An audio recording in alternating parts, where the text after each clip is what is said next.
Pemirsa, ribuan pelamar pegawai pemerintah dengan perjanjian kerja (PPPK) di Kabupaten Badung tidak lolos seleksi administrasi.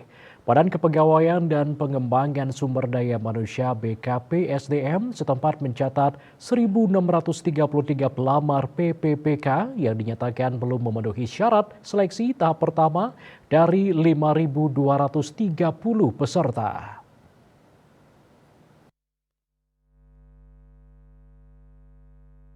Kepala BKPSDM Badung Gede Wijaya saat dihubungi Selasa 17 Oktober mengatakan, peserta yang dinyatakan tidak lolos namun merasa telah memenuhi persyaratan dapat mengajukan keberatan selama masa sangkahan.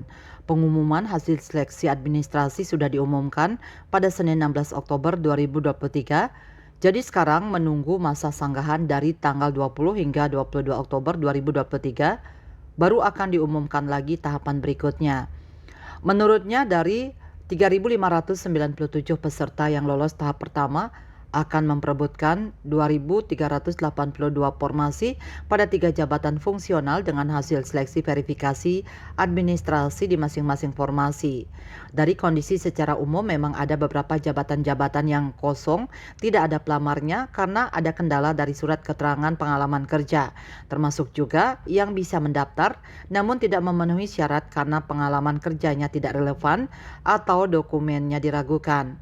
Birokrat asal Kerobokan Kuta Utara ini merinci jabatan fungsional guru dengan jumlah pendaftar 891 yang memenuhi syarat 855 dan tidak memenuhi syarat 36. Untuk jabatan fungsional tenaga kesehatan, jumlah pendaftarnya sebanyak 2.279 yang memenuhi syarat 1.850 dan yang tidak memenuhi syarat 429. Sedangkan untuk jabatan fungsional teknis, jumlah pendaftar 2.060 yang memenuhi syarat 892 dan yang tidak memenuhi syarat 1.168 peserta. Sebelumnya, Sekretaris Daerah Kabupaten Badung Wayan Adi Arnawa mengingatkan tim verifikasi agar benar-benar mengacu pada ketentuan peraturan perundang-undangan yang berlaku, khususnya Menpan RB terkait dengan persyaratan administrasi daripada perekrutan PPPK. Namun demikian, Adi Arnawa meyakini tim verifikator telah bekerja sesuai dengan peraturan perundang-undangan. Parwate Bali Pos melaporkan.